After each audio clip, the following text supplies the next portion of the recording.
Continue our election day coverage here on New Jersey Mornings, looking at the issues driving voters' decisions across New Jersey. One topic certainly that has been at the forefront is that of energy, from affordability to the transition to clean energy. Jeanette Hoffman is president of Marathon Public Affairs and host of On New Jersey's Energy Matters. Jeanette has been covering energy in the state and how energy issues have shaped this year's gubernatorial race. She knows about it like nobody else's business. Good morning to you, Jeanette. Good morning, Ken. How's it going? Wonderful. Thank you. I'm fine. I'm just realizing it. Did we ever talk together? Yeah, I think one time we talked live on the air Oh, together, yeah. like way back, right? Yeah.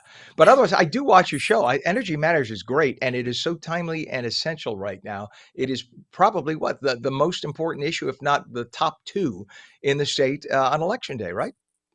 Yeah, besides taxes, it's the number one issue. And it's unusual to be the number one issue in a gubernatorial campaign because if you go back Mhm. past years, usually energy rates are pretty consistent. They stay the same. But what happened this year in the summer, May of 2025, the Board of Public Utilities approved a rate increase of 20%. So New Jersey energy bills, electric bills skyrocketed over the summer. 20% and more in some cases. Mine's much more. I don't know about yours, Ken, but it's really Yeah. through the roof. So people are rightfully so saying, what happened, New Jersey? What happened here? So I'll tell you what happened. New Jersey, we used to import our own energy. We were energy independent, but now we're buying it from other states off the grid. States like West Virginia, which, they have their energy source is coal, not exactly the cleanest fuel, right? That people think of. But it's because Governor Murphy has this energy master plan that stopped natural gas, that stopped nuclear, and instead bet it all on offshore wind, which we know never came to fruition. So New Jersey had an energy deficit, and now we have to import it at a much higher cost. And New Jersey utility payers have to pay more.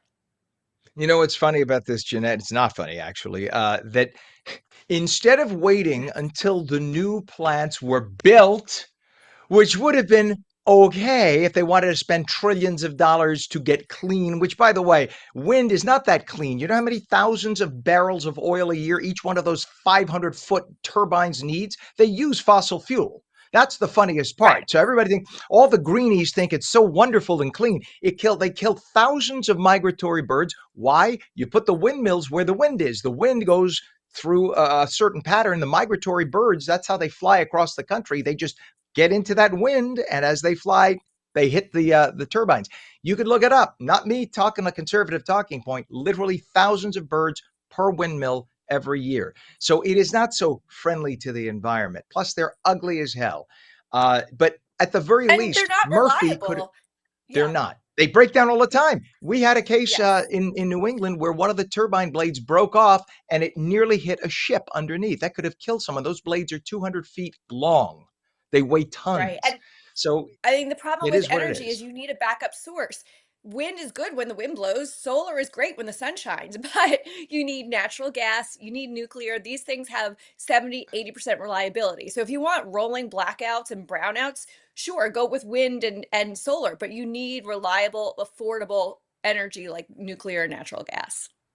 Of course, we have a time when AI is demanding massive amounts of electricity, and in come the ideas, I should say, of creating AI powered, if you will, smaller nuclear power plants. So the nuclear power plants would power the AI, and the AI would control the nuclear power plants.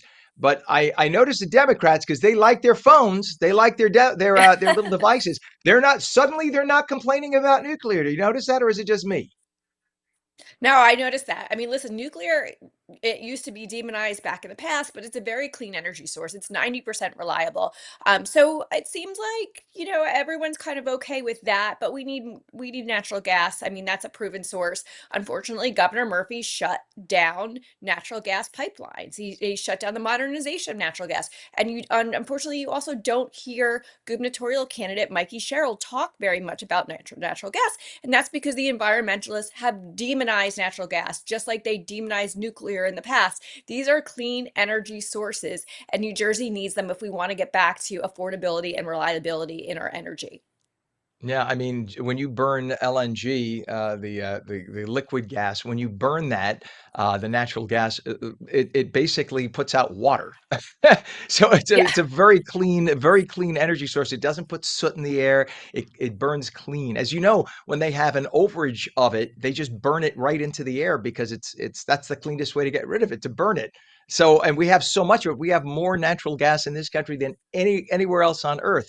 But no, because I'm sure there's a little of this going into the pockets of a lot of the politicians. They have to have solar, wind, solar, wind. It's like a mantra for them. Well, and not to mention that the left is very afraid of their far left progressive environmentalist constituencies. So they very much feel like they can't step out of line with them. So unfortunately, that's who's creating that agenda on the left. But fortunately, there's common sense, I think, prevailing. Jack Ciattarelli has said if he is governor, he'll bring back natural gas, he'll bring back nuclear, he'll get us out of the regional greenhouse initiative, Reggie, which is basically a carbon tax. It doesn't make our environment any cleaner. So we do have a pathway forward there.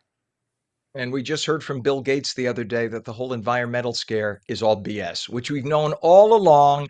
And now all of a sudden, because he knows he'll get physically, probably get threatened, his life threatened by the extreme environmentalists. So he sort of couched it. First, he came out and said, well, it's not an existential threat. Now he's saying, well, we should still clean the environment, but. So now they acknowledge, because remember, in the year 2000, the water levels were supposed to rise all over the country, and everybody within 100 miles of the coast was supposed to be underwater. So somehow that didn't happen. Jeanette, I Well, we're adore still you. I here. watch. Yes, somehow I have my little swimmy fins on. No one sees them. Jeanette Hoffman, president of Marathon Public Affairs, host of On New Jersey's Energy Matters. Fantastic. I watch you on Fox News too. I see you everywhere. You're amazing. I don't know how you do it. Oh, Thank you thanks, for coming Ken. on. You are one of my faves. And same with Pam, our director. She always says, "Oh, Jeanette's here. Yay." We love having you on. Uh, it's always great to be with you. Have a great election day. I'll talk to you soon. You too. Thank you.